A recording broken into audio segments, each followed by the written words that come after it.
दक्षिण भारत जैन सभेच्या प्रस्तावांचा निश्चितपणे पाठपुरावा करू. ॲडव्होकेट धन्यकुमार गुंडे. देशाच्या जडणघडणीत जैन समाजाचे योगदान महत्त्वपूर्ण आहे.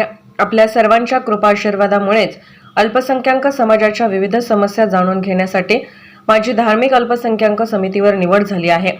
सभेने दिलेल्या प्रस्तावावर मी निश्चितपणे योग्य ती कार्यवाही करून जास्तीत जास्त निधी देण्याचा नक्कीच प्रयत्न करणार असल्याचे प्रतिपादन राष्ट्रीय अल्पसंख्याक आयोगाचे सदस्य ॲडव्होकेट धन्यकुमार गुंडे यांनी व्यक्त केले. सांगली जिल्हा दौऱ्यावर असलेले राष्ट्रीय अल्पसंख्याक आयोगाचे सदस्य ॲडव्होकेट धन्यकुमार गुंडे यांनी दक्षिण भारत जैन सभेला सदिच्छा भेट देऊन सभेच्या एकूण कार्याची व विविध शाखांच्या उपक्रमाविषयी माहिती घेतली व ते पुढे म्हणाले, अल्पसंख्याक समाजाला मुख्य प्रवाहामध्ये येऊन त्यांचा विकास होण्यासाठी हा आयोग कार्यरत आहे. यावेळी ॲडव्होकेट धन्यकुमार गुंडे यांना चेअरमन श्री रावसाहेब जी पाटील यांनी सभेतर्फे विविध बांधकाम प्रस्तावांचे निवेदन दिले.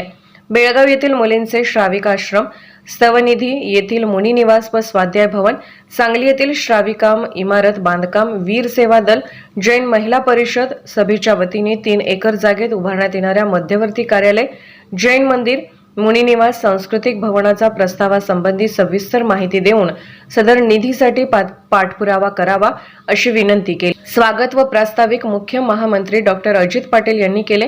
केंद्रीय उपाध्यक्ष भालचंद्र पाटील यांच्या हस्ते ॲडव्होकेट धन्यकुमार गुंडे यांचा तर त्यांच्या पत्नी सौ निर्मला गुंडे यांचा महिला महामंत्री सौ कमल मिंचे यांनी केले. आभार खजिनदार संजय शेटे यांनी मांडले.